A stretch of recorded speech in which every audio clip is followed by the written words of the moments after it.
यशोधानंदन Braj Janaranjan Yamuna तीरवनचारी।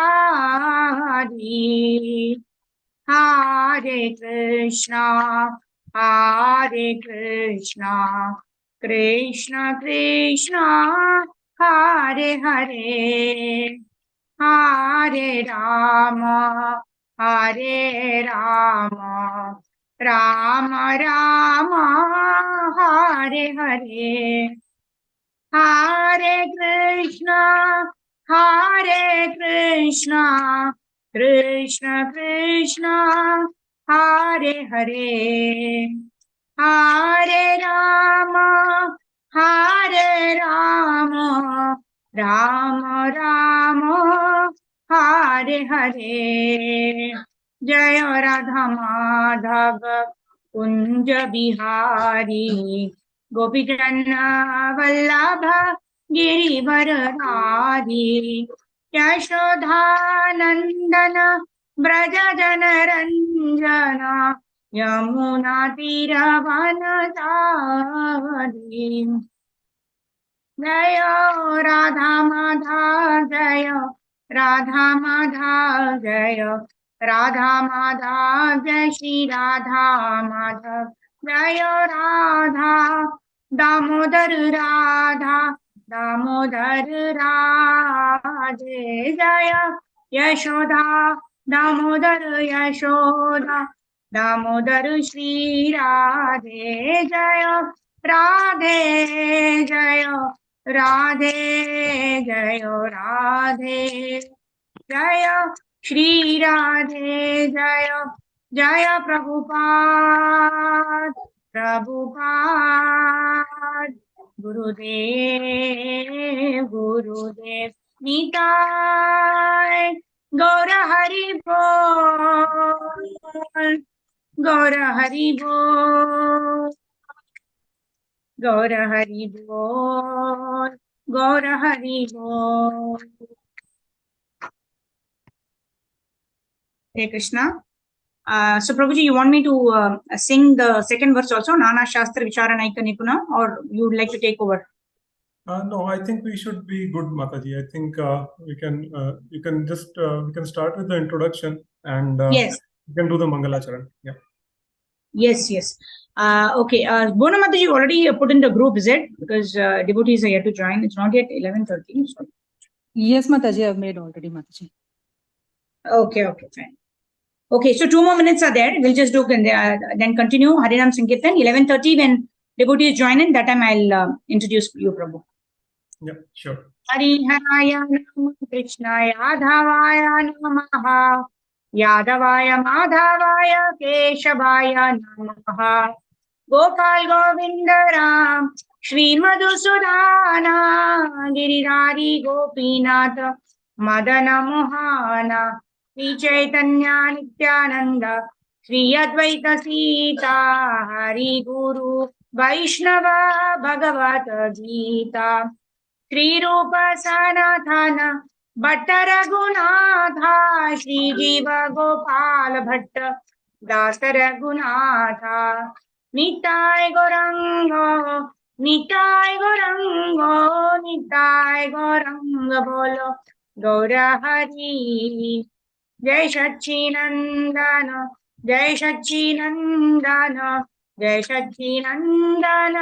Gaura Hari Jai Radha Madhava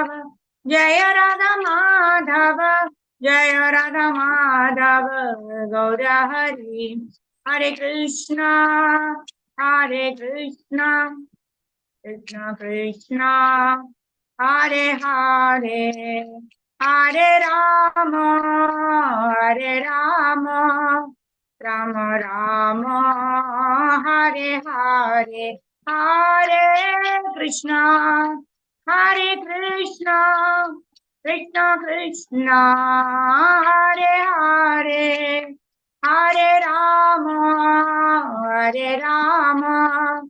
Rama Rama Hare Hare, Hare Krishna Krishna Krishna Hare Hare, Hare Ram Ram Hare Hare, Hare Krishna, Krishna Krishna, Hare Hare Ram, Ram Ram, Hare Hare, Hare Krishna, Krishna Krishna, Hare Hare, Hare Ram, Ram Ram, Hare Hare, Govinda Jaya Jaya, Gopala Jaya Jaya, Radha Ramana Hari, Govinda Jaya Jaya, Govinda Jaya Jaya, Gopala Jaya Jaya, Radha Ramana Hari, Govinda Jaya Jaya, Hare Krishna,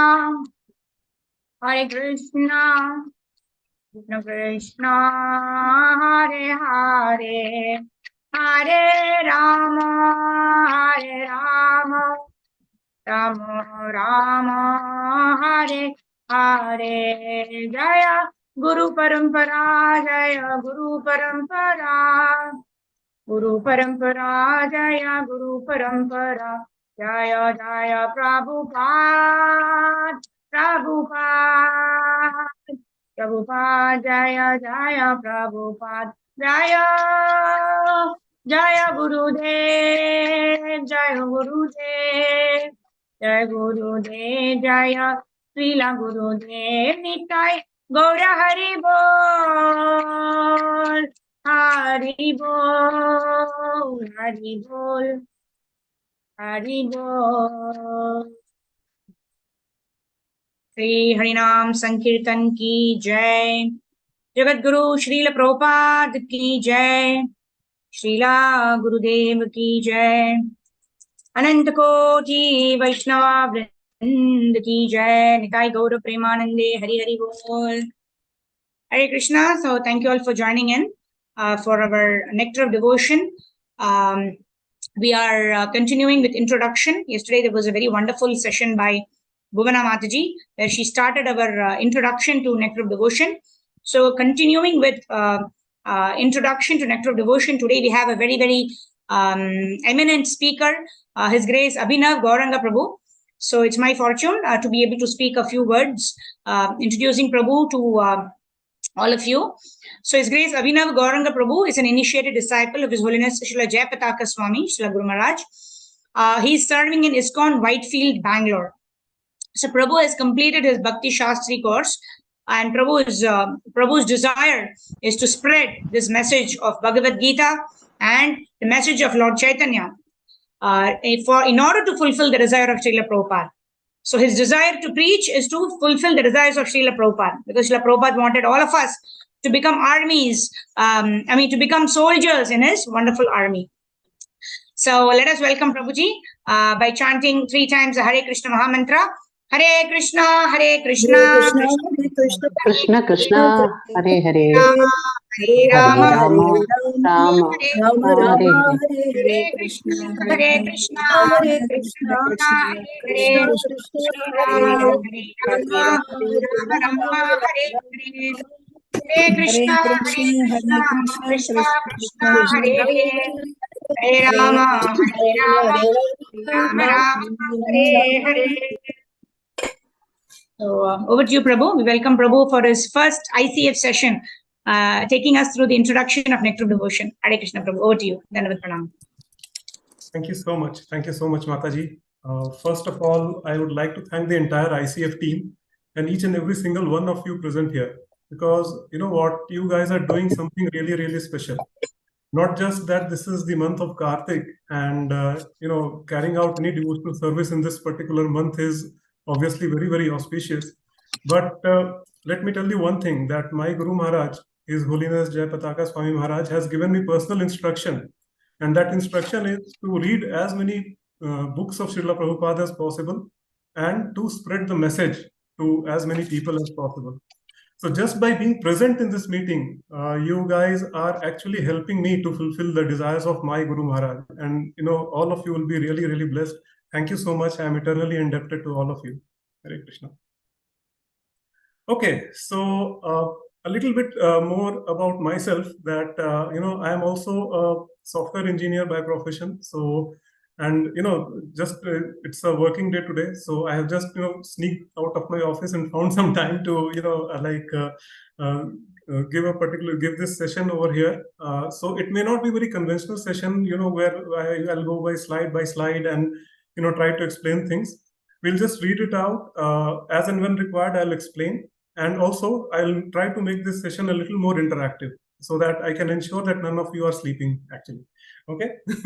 So we'll start with the Mangala Charan first, and then we can go ahead with the agenda. So those of you who know these mantras can please stay on mute and chant along with me. Those who don't know, please try to listen it very carefully, because hearing is also very, very purifying. Okay. Om Ajnanatimirandhasya Jnananjana-Shalakaya Chakshurunmilitam Yena Tasmai Shri Guruve Namaha. Shri Chaitanya Manobhishtam Sthapitam Yena Bhutale Swayam Rupa Kadamahayam Dadati Swapadantikam Vandeham Shri Gururo Shri Utapadakamalam Shri Gurun Vaishnavamscha Shri Rupam Sagra Jatam Sahagana Raghunathanvitam Tam Sajivam Sadvaitam Savadhutam Parijana Sahitam Krishna Chaitanya Devam Shri Radha Krishna Padan Sragan Lalita Shri Vishakhan Vitamscha He Krishna Karuna Sindhu Deenabandhu Jagatpate Gopesh Gopika Kant Radha Kant Namastute Tapta Kanchana Gaurangi Radhe Vrindavaneshwari Vrishabhanusute Devi Pranamami Haripriye Vanchakalpatarubhyascha Kripa Sindhubhya eva cha Patitanam Pavanebhyo Vaishnavebhyo Namo Namah Namo Mahavadanyaya Krishna Prem Pradayate Krishnaya Krishna Chaitanya Namine Gaurav Vishe Namah Namo Om Vishnu Padaya Krishna Pristhaya Bhutale Srimate Bhakti Vedanta Swami Niti Namine Namaste Saraswate Deve Gauravani Pracharine Nirvishesha Shunyavadi Paschatya Deshatarine Jai Shri Krishna Chaitanya Prabhu Nityanand Shri Advaita Gadadhar Srivasadi Gaur Bhaktavrind Hare Krishna Krishna Krishna Hare Hare Hare Ram Ram Ram Hare Hare Mukam Karoti Vachalam Pangum Langhite Giri Yat Kripatam Ham Vande Shri Gurun Deen Tarinam Paramanand Madhavam Shri Chaitanya Ishwaram Hari Om Tat Sat. Okay, so what I will do is I'll share my screen. Any of you can please help me. I think if I'm not wrong. So before that, I would just like to share something. Are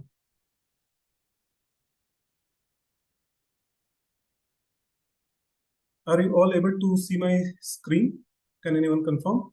Yes, Prabhu. Yes, Prabhu. Okay, so before beginning, I would like to dedicate this session to our founder Acharya, His Divine Grace, A.C. Bhaktivedanta Swami Prabhupada. Whatever I'm going to say, I will simply repeat what I have read in the books of Srila Prabhupada, what I have heard in the lectures of Srila Prabhupada, and what I have learned from my Siksha and Diksha Gurus. Okay? And it's very, very important, right? Why? Because one, as you can see in this slide, Krishna wants complete and voluntary surrender. Okay, like if he so desires, just by he will not even have to move an eyebrow to make a surrender unto him. But just that he wants the surrender to be voluntary. He wants us to be in complete love with him. So that's the reason why he just does not interfere in the free will of the living entity, right? He desires a complete and voluntary surrender. Okay.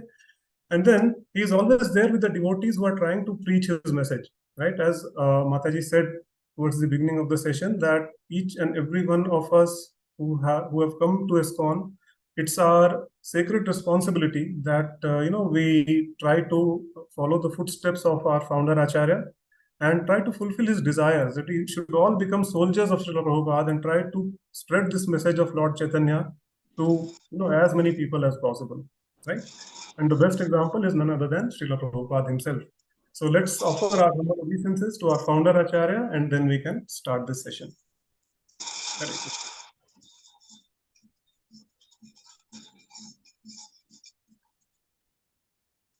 So if I'm not wrong, I was supposed to start from the 7th paragraph, which is the Bhakti Rasamrita Sindhu.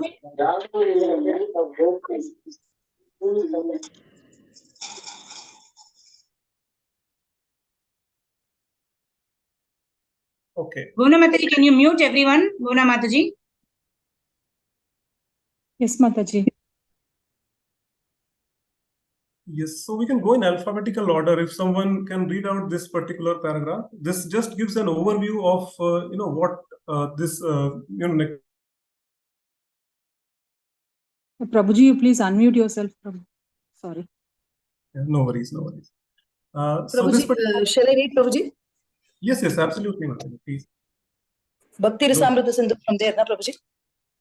Yes. The highlighted book. Bhakti Rasamrita Sindhu is divided into 4 parts, just as the ocean is sometimes divided into 4 parts, and there are different sections within each of these 4 divisions. Originally, in Bhakti Rasamrita Sindhu, the ocean is divided like the watery ocean into east, south, west, and north, while the subsections within these different divisions are called waves. As in the ocean, there are always different waves, either on the eastern side, the southern side, the western side, or the northern side. Bhakti Rasamrita Sindhu similarly has different waves. In the first part, there are 4 waves, the first being a general description of devotional service. The second concerns the regulative principles for executing devotional service. And the third wave, devotional service in ecstasy. In the fourth is the ultimate goal, love of God. These will be explicitly described along with their different symptoms. Hare Krishna, Prabhuji, Dandavat Pranams. Thank you so much, Mataji.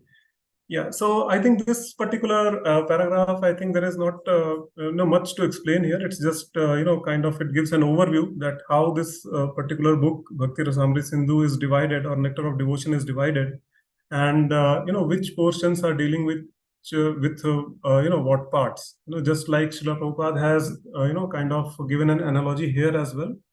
As we know that he is an expert in giving some beautiful analogies. So here also he has compared this to the waves, right? That there are so many different waves in an ocean in different directions. So similarly, Bhakti Rasamrita Sindhu is also divided into different sections.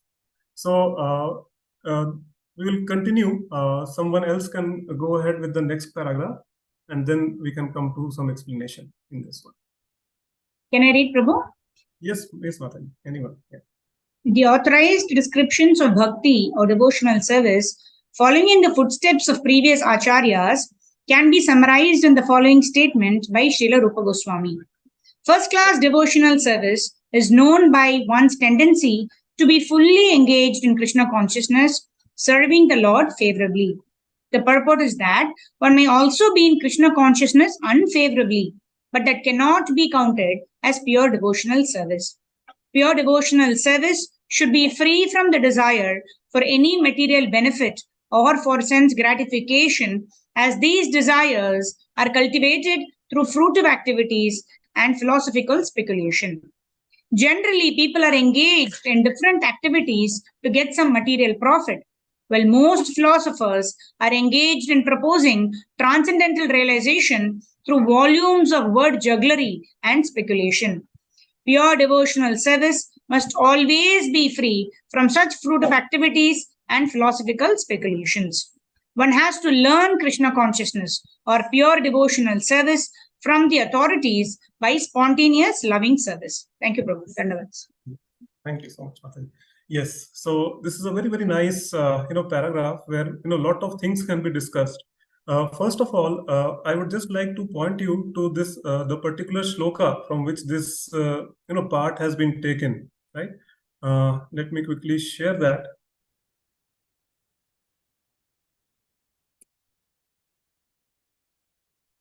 So if all of you can please repeat after me. Okay, this is from Bhakti Rasamrita Sindhu, chapter 1, I don't know, canto maybe 1 and 11 sloka, right? So, Anyabhilashita shunyam. Anyabhilashita शून्य Karmadha anavritam.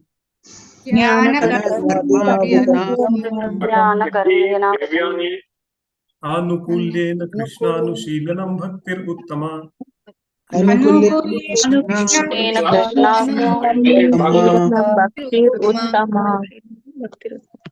So this is the shloka, and I think the summarization of that particular shloka is given here, right?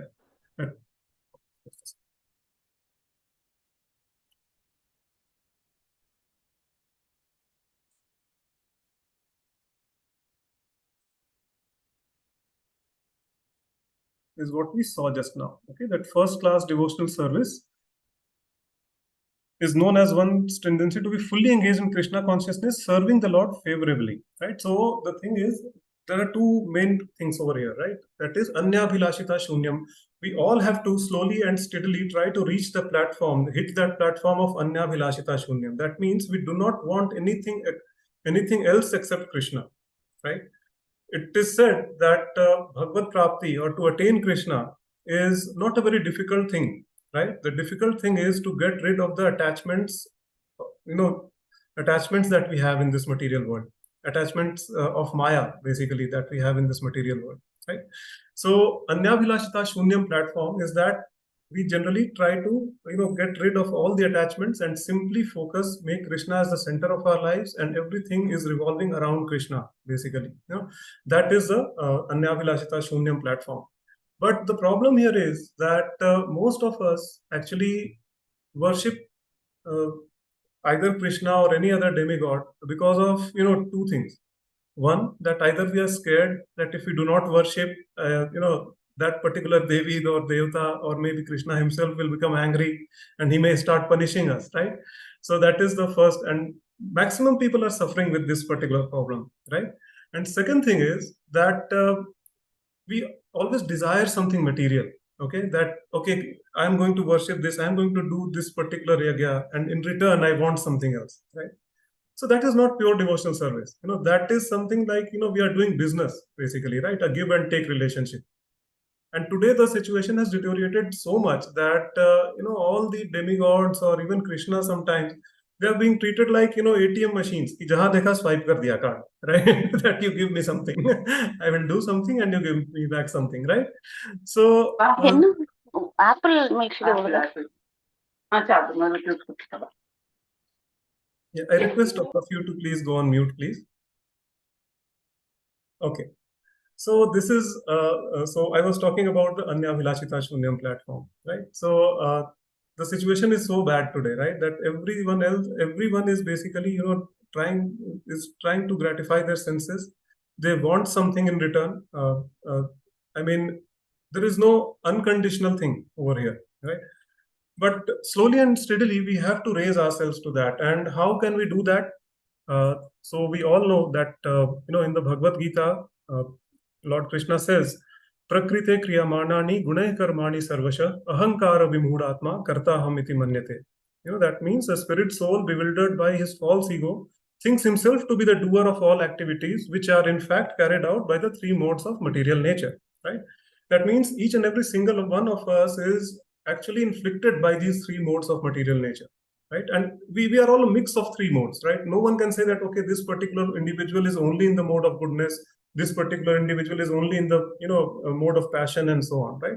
We all are a mix of these three. Sometimes what happens that the mode of goodness takes predominance, sometimes mode of passion takes predominance, and accordingly our behavior changes, from situation to situation. But the trick over here is that in order to raise ourselves to the platform of Anyabhilashita Shunyam, we have to be consistently, go beyond. We need to transcend these three modes of material nature, and we have to be continuously situated in what is known as the Shuddha Sattva, right? And how can we do that? At our level, first of all, it should be our deliberate attempt. It should be our, deliberate endeavor to try and consistently, be on the platform of goodness first. Okay, we need to raise ourselves from the platform of goodness.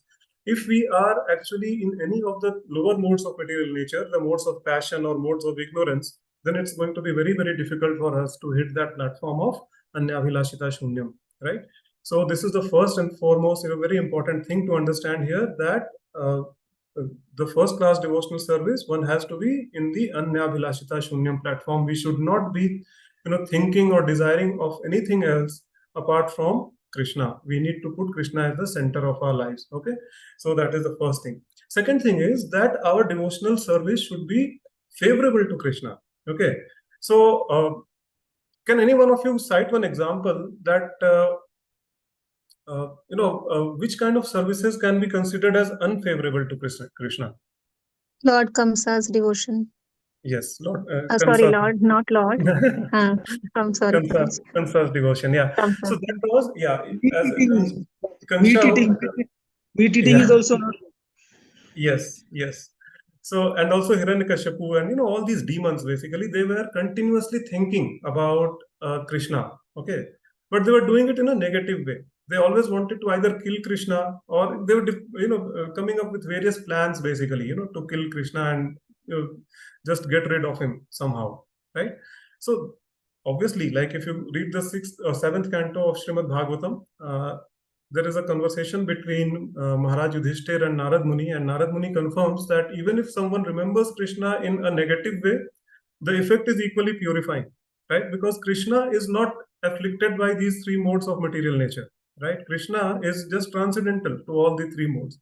So whether you respect him or you disrespect him, it's not going to matter, right? You are continuously thinking about Krishna, it's going to purify, right? But for devotees, it is recommended that all our activities should be dovetailed, or all our activities should be favorable to Krishna. Is there any other example? So Kansa or Hiranyakashipu or any other demons, they were constantly thinking about Krishna. Okay, Krishna, Krishna, continuously it was going in their minds. So this was more on a mental platform. Can anyone cite one example where some physical activity is done by Krishna along with his devotees and also with the demons? The activity is same, so one can be considered as devotional service and one cannot be considered as devotional service. Putana, the same Prabhuji. Putana. The Brahmanas rejecting Krishna Prasad. The wives of Brahmanas gave Prasad to the sacrificial, that we can say is the Brahmanas had we can say they had pride over their these Vedic sacrifices. And Shishupala, Prabhuji. so how Shishupal, how? Shishupal, and then what is the same thing for the devotees? I Like, didn't get your question, Prabhuji, actually. okay, so there is one particular activity. Okay, so consider any activity. Okay, so if the same activity Krishna is performing with the devotees, then it is called as pure devotional service. Same activity, Krishna is doing with someone who is not, in a favorable mood towards Krishna, then that is not considered as devotional service. The activity should be same in both the scenarios. Butter thief, theft, Prabhuji. Okay, so how can it be considered as Kalia non-devotional service? dance, Prabhuji. Dancing on the Kalia. Okay. So yeah, I mean, all of you gave some answers, but I think the best example, which we always cite here in our satsangs, are how many of you know that Krishna is very fond of wrestling? Do any one of us, any one of you know about this pastime? Yes. Yes, he's very fond actually, and like when he was in Gokul and he was playing with all his cowherd boys and all the friends, he used to play wrestling on the banks of Yamuna River. Even today, if you go to Vrindavan, there is a place called as Raman Reti, right? I am pretty sure that most of you have visited that place. And Yes, if you have observed that the sand over there is very, like a velvet, it's very fine, and the quality is something that you cannot find in any part of the world, basically, right? And it's so much so that to commemorate this particular pastime of Krishna, that he used to wrestle with his friends on the banks of Yamuna River. Most of the Prabhujis, when they go, they start wrestling there. Okay, especially the brahmacharis who are there, right? So this is a very, very nice and a sweet pastime, right? But just imagine that the same activity of wrestling, when Krishna entered into the arena and he was fighting Chanur and Mushtik, right? So the activity was same, right? When he wrestles with his friends in Gokul, he's playing wrestling, and there also he was again wrestling with Chanur and Mushtik, right? So the activity is same, but when he is doing that with the the Brajvasis, then it's a pure devotional service, and when he is doing with the demons, it is not considered as pure devotional service, right? So this is something very nice pastime to meditate upon, some very nice analogies, which you can draw, and always keep this thing in mind. So this is one of my very, favorite examples, which we can cite, that why does pure devotional service have to be, it should be favorable to Krishna, correct? Okay. So we will move on to the next paragraph. Any questions, any queries so far? Prabhuji, the wives of the Brahmanas, that example also we can give, is the wives of the Brahmanas were prideless, whereas their husbands had having pride in their like fat Yes. sacrifices, and they didn't Correct. give the prasad to Krishna. So that So example, correct. Yeah, that can Yeah. also be good because the activity was same. The Brahmanas were also performing some sacrifices, whereas whatever the wives, whatever they knew, just they tried to emulate their husbands what they were doing, but the consciousness was different, right? They were dovetailing everything in the service of Krishna, but the Brahmanas were very proud of what they were doing, right? So yes, that can also be considered as one of the examples. Yeah. Anything else? Any realizations? Any thoughts so far?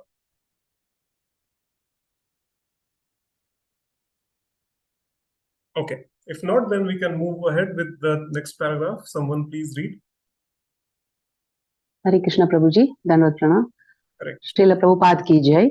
This devotional service is a sort of cultivation. It is not simply inaction for people who like to be inactive or devote their time to silent meditation. There are many different methods for people who want this, but cultivation of Krishna consciousness is different. The particular word used by Srila Rupa Goswami in this connection is anushilana or cultivation by following the predecessor teachers, acharyas. As soon as we say cultivation, we must refer to activity. Without activity, consciousness alone cannot help us. All activities may be divided into two classes. One class may be for achieving a certain goal, and the other may be for avoiding some unfavorable circumstance. In Sanskrit, these activities are called pravritti and nivritti, positive and negative action. There are many examples of negative action. For instance, a diseased person has to be cautious and take medicine in order to avoid some unfavorable illness. Thank you, Prabhuji. Thank you so much, Hare Krishna Mataji. Yeah. So again, a lot of things can be understood from this particular verse. First is that okay. So first thing is that Krishna consciousness is not a kind of practice where we can just sit and meditate on some forms of Krishna. Okay, that meditation is actually not recommended in Kali Yuga, right? If you read the Bhagavad Gita, when Krishna was speaking to Arjuna, I think he says this in chapter number 6, if I'm not wrong. So he gives all the process of dhyana yoga, right? That a person should be go to a secluded place, sanctify that place a deer skin on a platform which is neither too high nor too low, and then on top of that deer skin he should put some nice fresh cloth, and then sit in the meditative posture, perform the Ashtanga yoga, try to look at the tip of his nose, and all those things he says. After hearing all this, Arjuna says that, oh Krishna, these things that you have said are really very wonderful things, but it's not practical for me, right? Now, just imagine someone of the caliber of Arjuna, right? I'll just give a quick example of who Arjuna was actually, right? I mean, we all know that he was a very close friend and close associate of Krishna and a very nice devotee of Krishna. But he was someone who had equaled Lord Shiva in a battle, right? He had defeated Indra in a battle. Okay, and so much so that Indra was so pleased that he had personally invited Arjun to the Swargloka, and so that he can reward him with some celestial weapons, and he would also teach him how to use those weapons. Even Lord Shiva was so happy that he had awarded Arjuna with the Pashupatastra, a weapon which can annihilate the entire creation in no time. It is more powerful than the Brahmastra, by the way, right? So that is Pashupatastra. So Arjuna was in possession of that. And not above all, when Arjuna was in the Swargloka, when he was learning those how to use those celestial weapons, he was approached by Urvashi, right? And Urvashi expressed a desire to unite with Arjuna at that point of time. But just see the kind of mental control this particular man had on himself. He actually just bowed down and told to Urvashi that you are just like my mother. Okay, and I'm a married man, I cannot do this, right? And just imagine that how, I mean, words are not enough to describe the beauty of an apsara, right? Whatever beauties we see in this material world are nothing, and when someone like, of the caliber of Urvashi comes and, like expresses her desire the way she did to Arjuna, I think it will be very, very difficult for any person of this, Earth planetary system to, control themselves. Yes. But just see the kind of, control of mind Arjuna actually showed at that point of time. And if a person like Arjuna with that much of sense control is saying that, okay, this particular meditative process is not feasible in this for me, it's not practical for me, then just imagine what is the hope for people like you and me, who are fallen conditioned souls of Kali Yuga, right? So this meditation is never recommended. And that's the reason why Lord Chaitanya, when he appeared 500 years back, he started the Sankirtan movement. And he said, like, we have enough evidences in Srimad Bhagavatam that, why chanting is very, very important. Yes, I will come to that, towards the end of this session. But yes, right? So, and also sometimes what happens that even when we try to chant, our mind is running in all possible directions. Yes. So it's very, very difficult for us to control our mind. So that's where, our, previous acharyas have devised that, we should be doing some active devotional service, right? If we cannot control the mind, then okay, we should be, maybe cleaning the temple. We should maybe serving the prasadam. We may help in cooking the prasadam. So in that way, when we are engaged in, some physical activity and we are constantly thinking about Krishna, then automatically our mind will be under control and it will also reflect on our chanting activities. Yes. So it's very, very important that we, engage ourselves in some physical services in either in the nearest center that we have near our homes, or you can associate with any of the temples, go there at least on the weekly basis, take part in the Mangal Aarti, dance in the Mangal Aarti. Yes, all these things are very, very beneficial. Second thing that we can see here is that Anushilana, right? That means the following the predecessor acharyas. Now, what is the difference between following and emulating? Can anyone throw some light on that? There are two words, that is anushi, that is we can say imitating means that is we can say there are two anusaran and that is two words are there in sense anusaran and copying. Anukaran, correct? Okay. Yeah. Yes. So anusaran is we should follow, and that anukaran is copying. Copying, correct. So, for example, Krishna lifted Govardhan Parvat when he was 7 years old on his little finger, right? How many of us have tried to do that? Have you ever tried to do that? Right? So Lord Shiva drank the poison, when that ocean of milk was being churned, halahal wish came out of that, right? And he just drank that poison, right? So has anyone tried to be Lord Shiva over here? Tried that activity, rat kill or something? You have tried to drink something like that? No, see, we cannot do that. We cannot copy these personalities, okay? Like they are beyond our comprehension, beyond the comprehension of our material senses, yes? So we should never try to copy that. But yes, what we can do is that we can, try to follow on the footsteps, right? That when Vaman Dev actually pierced all the layers of Brahmanda, and the Virja Nadi, which is known as Ganga, actually came down on the Earth planetary system. All the Devis and Devtas were very eager to just touch that flow of water, just to purify themselves. And Lord Shiva, being the topmost devotee, what did he do? He just took Ganga on his head, actually, right? So basically, what he's trying to say is that we should be following on his footsteps in a way that, okay, if something is Lord Krishna's Charanamrit, we should, take that, right? Similarly, how many of you, I mean, most of you must have listened to the lectures of Srila Prabhupada, right? Somewhere in one of the sessions which I was attending, I think that speaker said that Srila Prabhupada was, well versed in 21,000 shlokas. I mean, he almost, knew those shlokas by heart.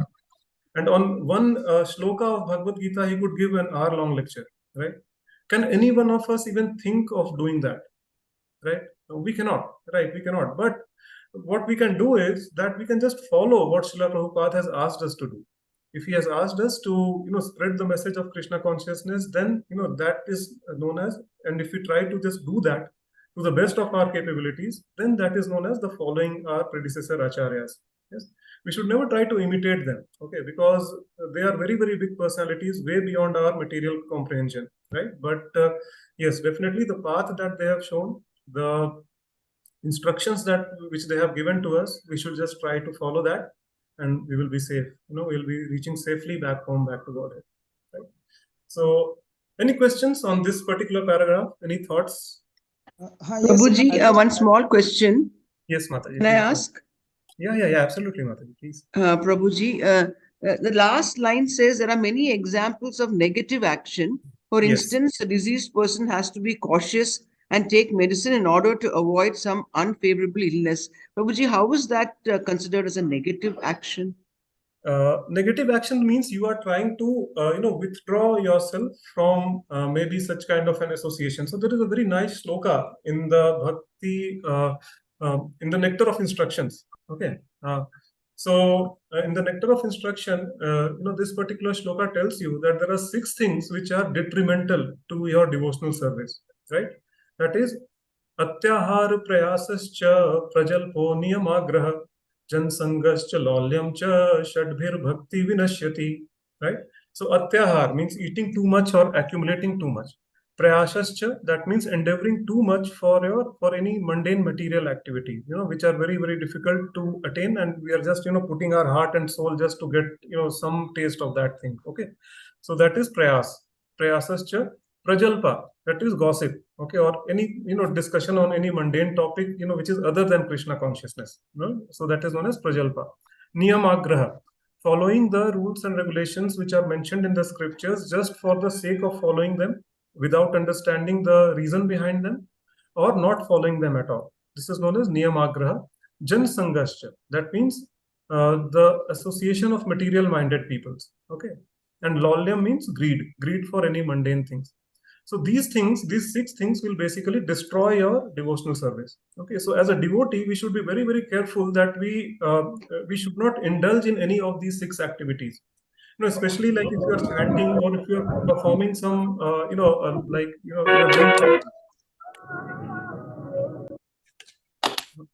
If you are doing a daily sadhana and if you are chanting and if you see that, okay, you are not able to do that very properly, just meditate on any of these 6 activities, okay, and just try to see that are you performing any 6 of these, right? And that could be the reason why, your devotional service is not, or your sadhana is not, going on track, basically. Right. So when you withdraw yourself from any of these 6 activities, so that is known as a negative action. That means you are not indulging, you are just, pulling yourself back. Right. So from all these 6 unfavorable things, right, which is not favorable for your bhakti.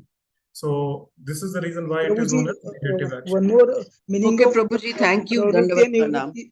One more meaning of pravrutti and nivrutti marg is pravrutti is to indulge in materialistic activities, and nivrutti is to be in renunciate mode. Like we can say nivrutti means the brahmacharis, sannyasis are nivrutti mode, and we can say grihasthas are in pravrutti mode. Is that the meaning?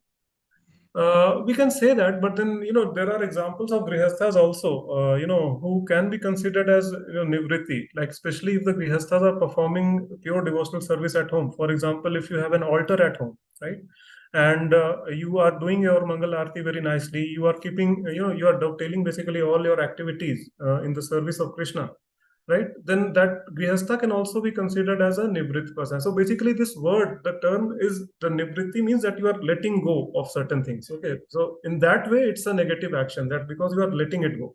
But what you are letting it go? You are letting go of all the activities which are detrimental to your devotional service. Okay, so that is the whole idea. So that is the reason why it is known as negative action. Just आप छोड़ रहे हो वो सारी चीजें, right? धीरे-धीरे करके. Hare Krishna. I hope I answered the question, Mataji, who asked earlier. Yes, Prabhuji, thank you. Dandavat Pranam. Thank you. Hare Krishna. Hare Krishna. Okay, so we'll move on to the next paragraph. Hare Krishna, Prabhuji. Yeah, please, you can read, Mataji.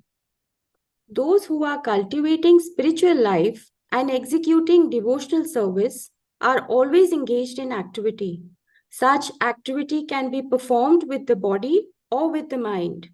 Thinking, feeling, and willing are all activities of the mind, and we will to do something. The activity comes to manifest by the gross bodily senses.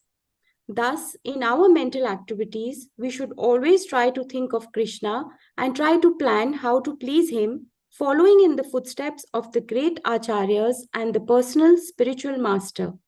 There are activities of the body, activities of the mind, and activities of speech. A Krishna conscious person engages his words in preaching the glories of the Lord. This is called Kirtana. And by his mind, a Krishna conscious person always thinks of the activities of the Lord as he is speaking on the battlefield of Kurukshetra or engaging in his various pastimes in Vrindavana with his devotees. In this way, one can always think of the activities and pastimes of the Lord. This is the mental culture of Krishna consciousness. Yes. Thank you, Mataji. Hare Krishna. So yes, in this particular paragraph also, I can think of some, very nice pastimes of Prahlad Maharaj.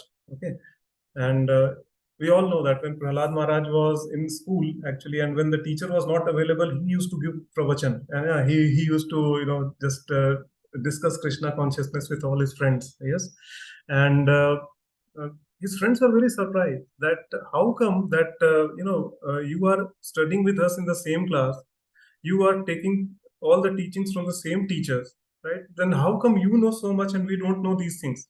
Yes.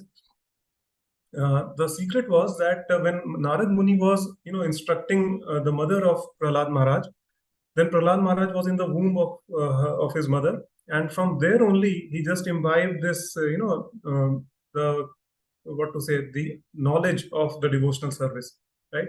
So basically, he had started practicing bhakti right from the womb of his mother, right? And he says very nice, he gives the nine processes of devotional service, right? That is Shravanam, Kirtanam, Vishnu Smaranam, Shravanam, Kirtanam, Vishnu Smaranam, Pada Sevanam, Archanam, Vandanam, Dasyam, Sakhyam, Atmanivedanam, right? So out of these 9 processes, the first 3 are very, very important. Okay, that is, it starts with Shravanam. You start hearing first. Okay, you start hearing the lectures of Srila Prabhupada or any of our senior acharyas or any senior devotees of ISKCON, right? You first start hearing, and then you start Kirtanam. You start singing the glories of name, forms, qualities, and pastimes of Lord. Right.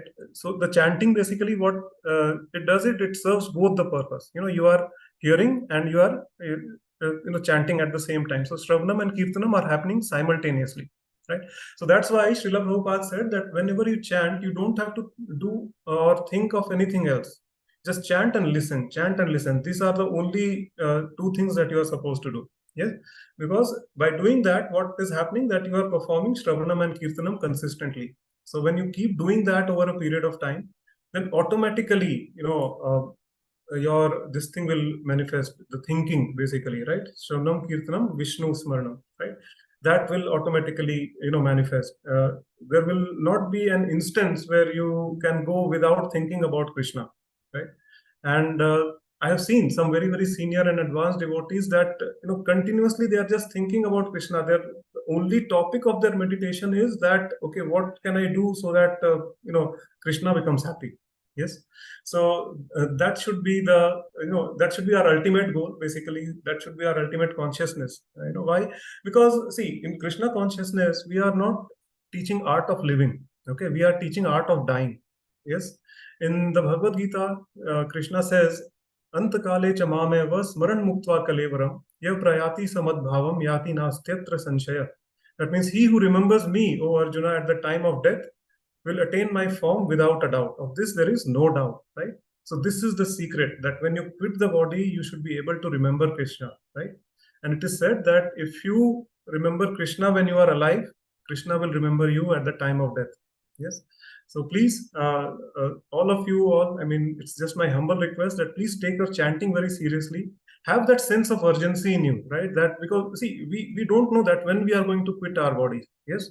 So that sense of urgency is very, very important. That continuously I have to chant so that at the time of death I am able to remember the form, name, forms, qualities, and pastimes of Lord.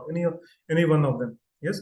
And then, just by doing that, we'll be immediately, just like that, we'll be transferred to the spiritual world. Yeah. But this practice has to be there. This has, consistent practice has to be there. This sense of urgency has to be there. Yes. So this is, what the 9 processes of devotion, what Prahlad Maharaj said, right? And Then second thing is that in this particular paragraph, we see that there is something, that some activities which can be performed with body or with the mind, right? Thinking, feeling, and willing. So this has been explained in just one or two lines summarized over here, but I think in a more detailed description you'll find in the 13th chapter, okay, of the Bhagavad Gita. And let me show, yes, in this particular paragraph.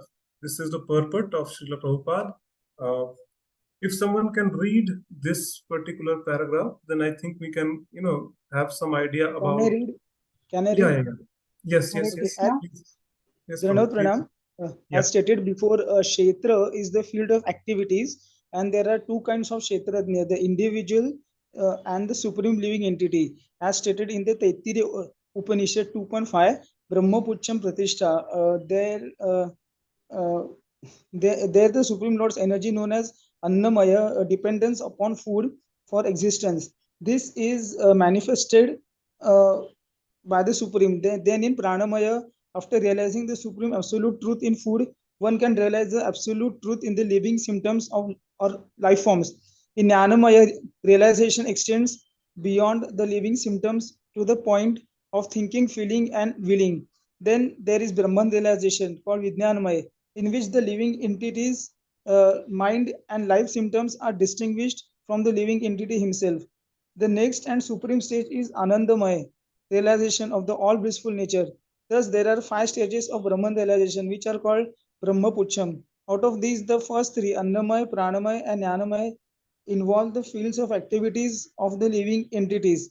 Transcendental to all these fields of activities is the Supreme Lord, who is called Anandamaya. The Vedanta Sutra also describes the Supreme by saying Anandamaya Bhasat. The Supreme Personality of Godhead is by nature full of joy.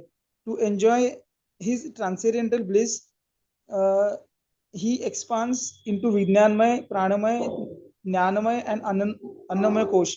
In the field of activities, the living entity is considered to be the enjoyer, and different from him is the Anandamaya. That means that if the living entity decides to enjoy in totaling himself with the Anandamaya, then he becomes perfect. This is the real picture of the Supreme Lord as the supreme knower of the field, the living entity as the subordinate knower, and the nature of the field of activities. One has to search for the truth in the Vedanta Sutra or Brahma Sutra. Brahma Sutra, yes.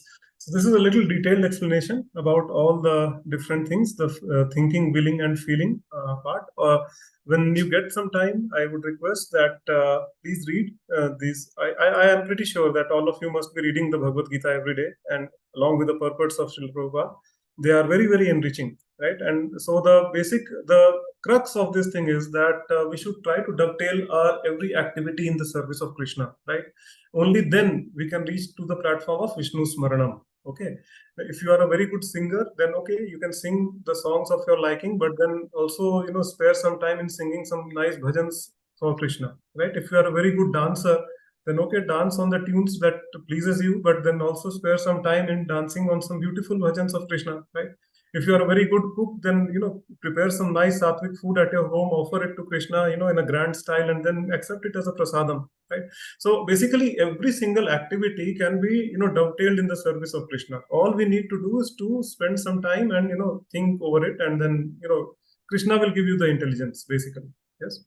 So yes, so we'll just go ahead to the next paragraph. I think we are running short on time, so we'll just try to be a little quick. Yeah, please, Mataji, Hare Krishna. Please go ahead. Pranam Prabhuji, can I read?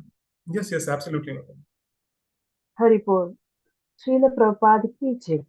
Similarly, we can offer many services with our bodily activities, but all such activities must be in relationship with Krishna. This relationship is established by connecting oneself with the bona fide spiritual master, who is the direct representative of Krishna in disciplic succession. Therefore, the execution of Krishna consciousness activities with the body should be directed by the spiritual master and then performed with faith.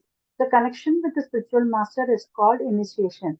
From the date of initiation, by the spiritual master, the connection between Krishna and a person cultivating Krishna consciousness is established. Without initiation by a bona fide spiritual master, the actual connection with Krishna consciousness never performed. Haripur, Yes. Dandavat Pranam, Prabhu. No.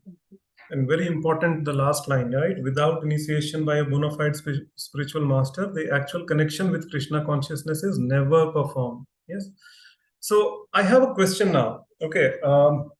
Can any one of you please tell me that why do we need initiation? Like we know that, like in the Srimad Bhagavatam, it is said, Kaler dosh nidhe rajan asti eko mahan guna kirtana deva krishnasya mukta sangha param brajet. Right? That although Kali Yuga is an ocean of faults, but there is one, mahan guna, mahan gun in Kali Yuga. Why? What is that mahan gun? That just by chanting the names of Krishna, in our case, the Hare Krishna Mahamantra, one can just go back home, back to Godhead, right? So then why do we need a spiritual master? Why do we need someone to, give us that mantra as a diksha and then we start chanting, right? Is the mantra not potent enough in itself? He is the representative of Godhead. In Padma Puran, it is said, mantra vihina phalasya nishphala asti, means without giving mantra from a guru, it is nishphal. So why? Like, Krishna does not accept services directly. Okay.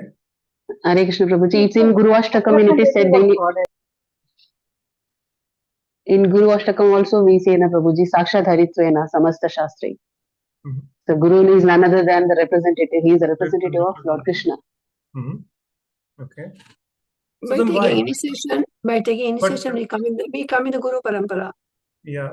You come in the Guru Parampara, that's fine. But we also have learned that there is no difference between Krishna and the names of Krishna, right? So that means if someone who is not initiated, they start chanting Hare Krishna Mahamantra, then what? Is that not Krishna? Guru is more merciful than Krishna, Prabhuji. Okay. So I think you all have given some wonderful references. I especially like the Padma Puran reference and the Guru Ashtakam reference, right? And all of you were very good. But the important thing to note here is that the Harinam is always very, very potent. Okay, there is no question that its potency is in any way less for both initiated or a non-initiated devotee. I mean, the name itself does not have any problem, okay, in it. Because the name of Krishna and Krishna himself, they are non-different. The problem is in us, okay, that we are not qualified to approach the holy names by ourselves, especially considering this fallen age of Kali Yuga, where we are, just servants of Kam, Krodh, Lobh, Moh, Mad and Matsarya, right? We are just not qualified to approach, right, that particular holy name. So what Guru does at the time of initiation is that the Guru gives us a clean slate, right? He takes away all our sinful activities. Okay, Bhagwan, till this date, whatever faults or whatever sins that I have done, you can just please ignore that. From now onwards, I will just try to follow on the footsteps of my Guru Maharaj, right? And then when we get the clean slate, then we become eligible to get the mercy of that holy name. So holy name in itself is fully potent, right? It's just that from our side, we are not, like qualified enough to approach the holy name ourselves. That's why we need someone who is, self-realized person, basically, right? Who can be merciful and he can just hand over that holy name to us. So this is why initiation is very, very important. So all of you who are sitting here, it's my humble request. Those who are not initiated till now, please, start thinking about it on very serious lines. Okay. It is not a joke, like as it is said here, Prabhupada has clearly mentioned, without initiation by a bona fide spiritual master, actual connection with Krishna consciousness is never performed. Yes. So, and as I said, when we were discussing the earlier paragraph also, that there should be a sense of urgency, right? We don't know when we are going to quit our bodies, yeah, right?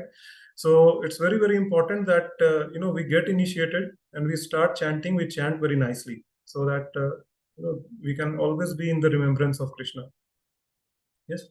And those who are very, very seriously, if you show your urgency from your side, then, Krishna will also help you, right? Because he himself has confirmed in the Bhagavad Gita, right? Tesham satata yukta nam bhajtam priti purvakam dadami buddhi yogam tam yena mamu piyantite. right?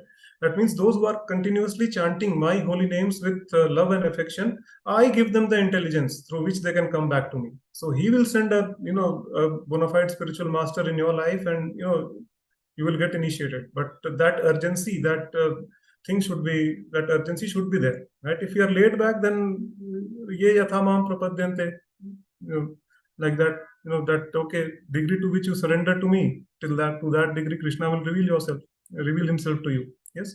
So we should be very, very show that sense of urgency. Basically, we should be very, very serious about getting initiated and practicing Krishna consciousness very seriously. Yes.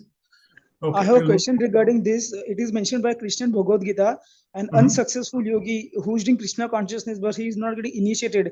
So does he get a next human birth to continue Krishna consciousness, and then he gets absolutely. Any devotional service that you practice, okay, so in the Bhagavad Gita, Krishna has said that will save you from the biggest kind of fear. And what is that biggest kind of fear? That means the biggest fear is that you may fall down into the lower species of life, right? So any devotional service performed with like a pure heart, that will save you from that particular thing. So at least you will get a human life in the next birth. But then the point is that why to delay this process? Yes. Why not finish the business in this very lifetime and go back home, back to Godhead? That is what Srila Prabhupada wanted all of us to do. Yes, because you never know that in what kind of situation you will be. See, if you are performing devotional service, then obviously but then you leave it in the midway. Then what has Krishna said in the Bhagavad Gita? That kind of yogi will enjoy for a very long time in the higher planetary system, and then they will either take birth in a very opulent family or a rich aristocratic family, or if they are very, very advanced, then they will take birth in some nice Brahminical family with some strong spiritual values, right? But just imagine that people, just look around, right? All the celebrities that you see all around you, right? They must have done some very pious activities or good activities in their past lives. That's why they are very good looking, they are very opulent, they have so much of fan following, and they are very, very popular among the masses, right? So just imagine, if you have these four things, what are the chances that you will renounce these four and you will take the path of devotional service? Just see the situation of our celebrities. How many of them you can say that they are pure devotees, right? If you look at their lifestyle, just they are eating. Very true, very true. Yeah, they're very true, right? So this is the reason that we should not leave it to the next lifetime. Okay, give your best, show that urgency that okay, no, Krishna, I am yours from this moment on. Just please take me back, right? And just see how we are not that eager to go back home to Krishna as much as Krishna is eager to take us back home, back to Godhead. Yes, just a small step you just take, and he will take 1,000 steps towards you, right? So we should not leave it to the next lifetime. Just try to finish off in this particular lifetime. Yes, and it can be done. We should be very confident that okay, I may not be very qualified individual, but our acharyas are. Srila Prabhupada is okay. My Guru Maharaj is very qualified. They will take care of me. All I have to do is to just follow their instructions. Yes.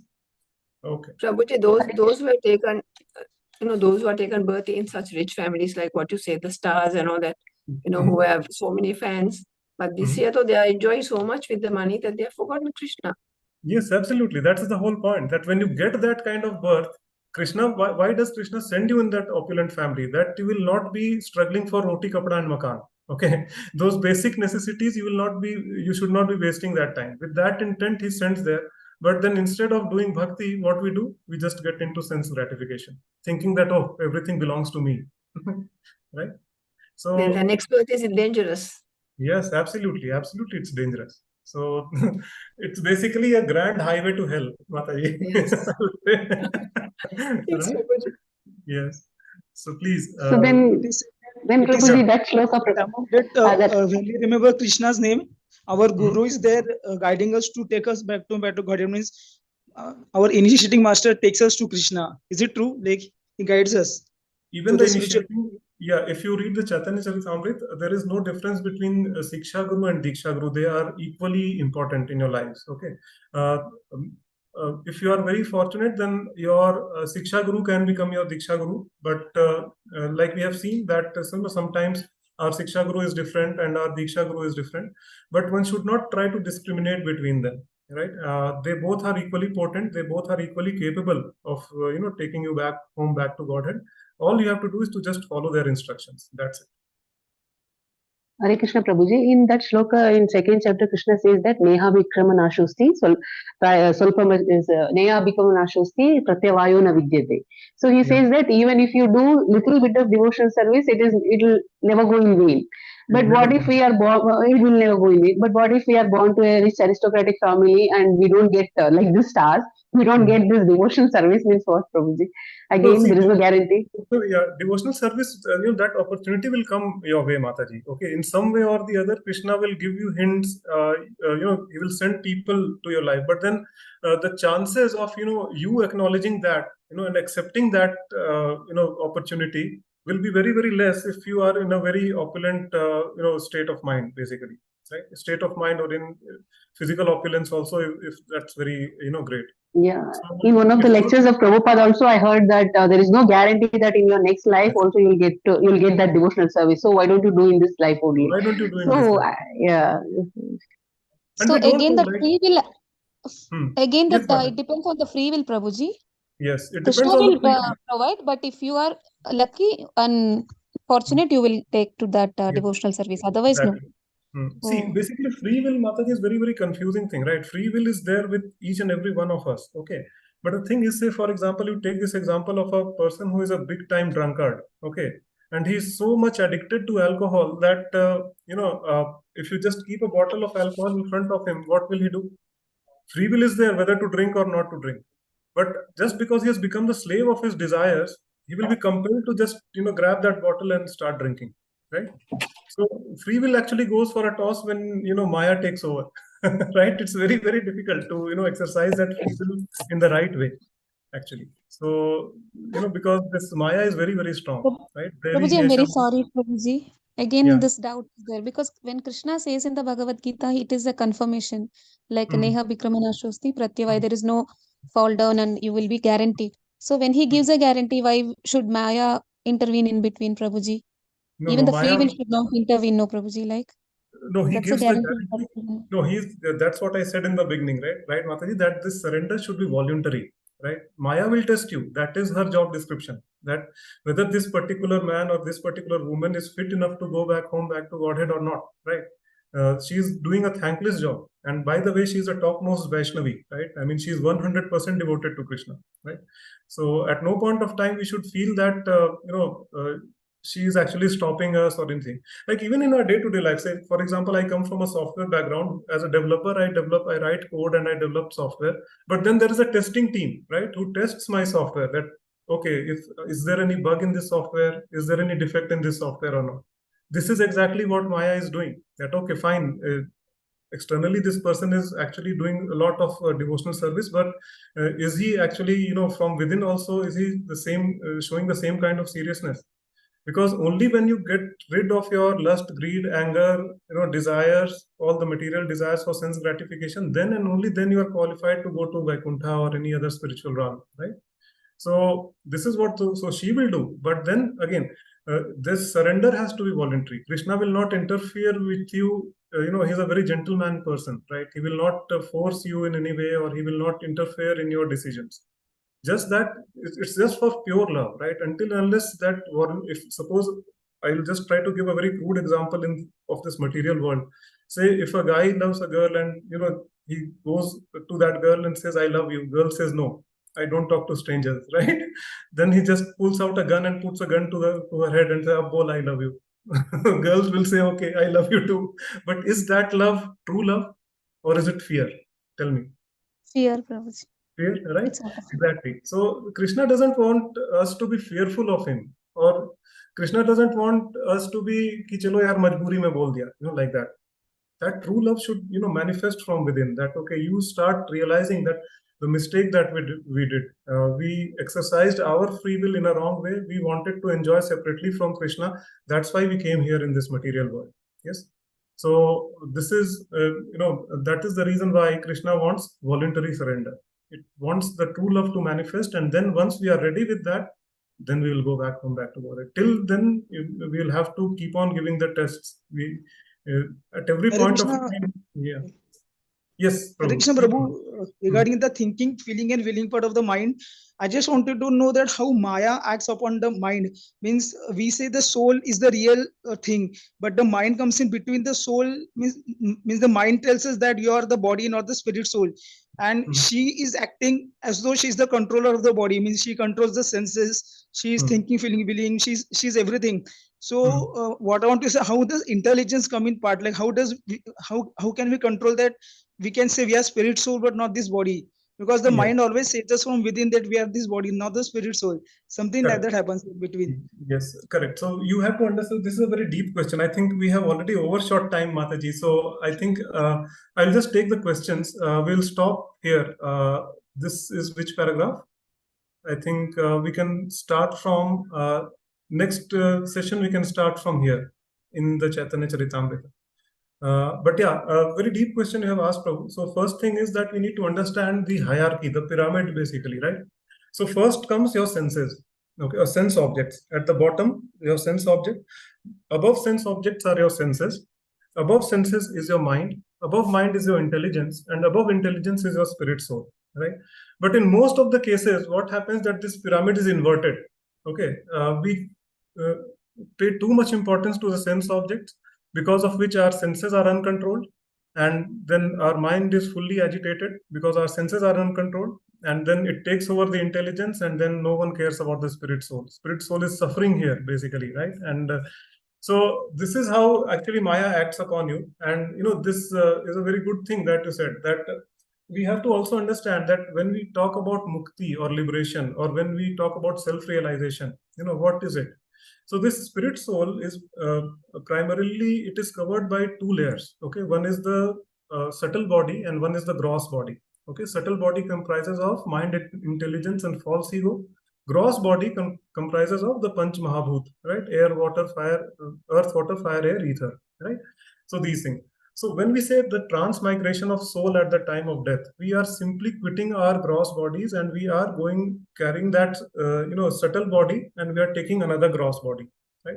So as long as we are attached to this subtle body, the mind, intelligence, and false ego, it will be very, very difficult for us to get rid of this material world or material existence, right? So when we chant Hare Krishna Mahamantra, Hare Krishna, Krishna Krishna, Hare Hare, Hare Ram, Ram Ram, Hare Hare, with all our heart and soul, we are just calling out to Krishna that, oh Krishna, please engage me in your service. I mean, enough of this nonsense in this material world. I have been existing here for so long. Please take me out of here, right? So when we consistently do that, then slowly what happens, we start getting rid of our, we get the higher understanding basically, that, we are this individual soul, we are eternal part and parcels of Krishna. And this mind and intelligence and false ego, they are just material on this material platform. So then we slowly get rid of that, and we just detach ourselves from all these identities, right? And then we are just eligible to go back home, back to Godhead, because there is no baggage, right? Okay, so in Shikshashaka, that first verse, Cheto Darpan Marjana Bhava Mahadavagani Nirvapana, means Chetana, that Chetana gets cleared. The Yes. Cheto Darpana Marjana, that the mirror dust accumulate on the mind gets cleared by the chanting. Yeah. By the chanting, you come to see the clear picture. And very nice, analogy can be drawn that when the coconut, if you have seen the coconut, if you break the coconut, that white part is, you see that it's very tightly stuck with the shell, outer shell, right? But if that coconut is dried up, right, what we call as gadi, right, when it dries up, then automatically you see that white part of the coconut, it detaches itself from the shell. At that point of time, if you shake the coconut, you can hear the sound coming out of that. So this is exactly what happens when you start chanting the Hare Krishna Mahamantra. The white part is that soul, and the outer shell is the mind, intelligence, and false ego. When you start chanting, that coconut becomes dried up, and what happens is that it detaches itself from the mind, intelligence, false ego. You get established in that pure consciousness, that okay, I am eternal part and parcel of Krishna. That is your true ego, right? That I'm eternal part and parcel of Krishna, and my eternal constitutional position is to serve Krishna in a very loving way.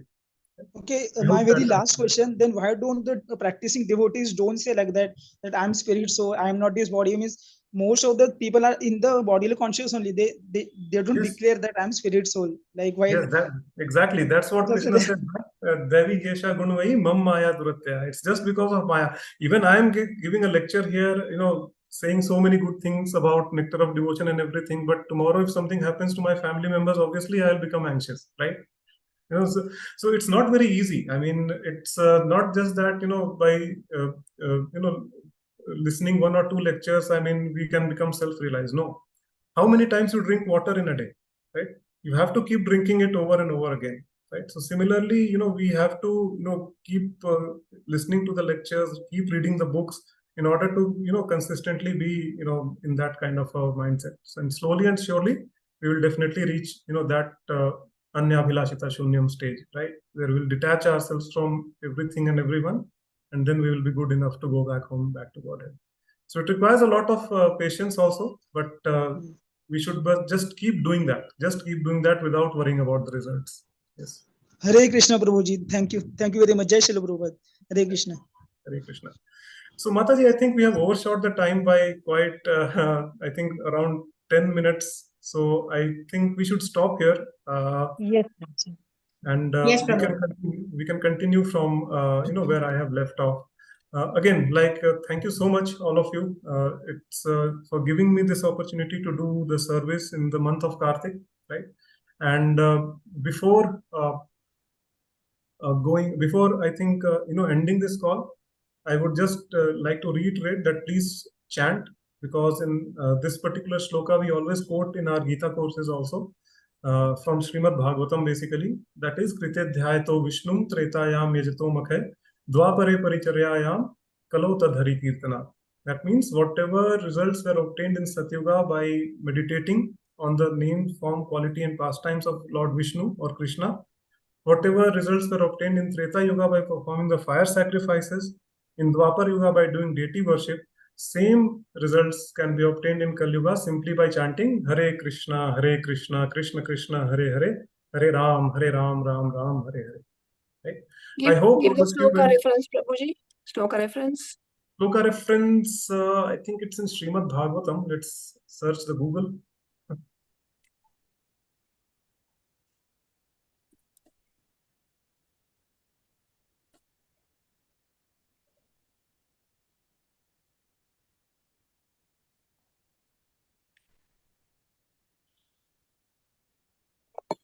Yes, it's Srimad Bhagavatam, 12th canto, 3rd chapter, 52nd verse. 12, 57. Just paste this in the chat. Okay. Okay, Please thank you, always meditate on this particular shloka and just, keep chanting, Okay, that will help. You'll see the difference, leaps and bounds. Okay. So very nice talking to all of you. Very nice interacting with all of you. Thank you so much, and thank you again, the entire team, for showing faith in me and inviting me as a guest speaker. I'll be very happy to continue to do this service as and when required. Just I'm just a phone call away, right? Thank you, Prabhuji, for the wonderful class. Very inspiring. Hare Krishna, Prabhuji. Thank you very much. Hare Krishna. Dandat Pranam, Prabhuji. Thank you very much, Prabhuji. Hare Krishna. Dandavat Pranam. Prabhuji very much. Dandavat Pranam. Hare Krishna, Prabhuji. Dandavat Pranam, Prabhuji. Hare Krishna. Thank you, Prabhuji. Very nice class. Thank you so much, Prabhuji. Hare Krishna. Hare Krishna, Prabhuji. Dandavat Pranam. Prabhuji, Hare Krishna, Dandavat Pranam. Wonderful explanation. Thank you so much. Hare Krishna. Prabhuji, with your permission, can I end this session, Prabhuji? Thank you.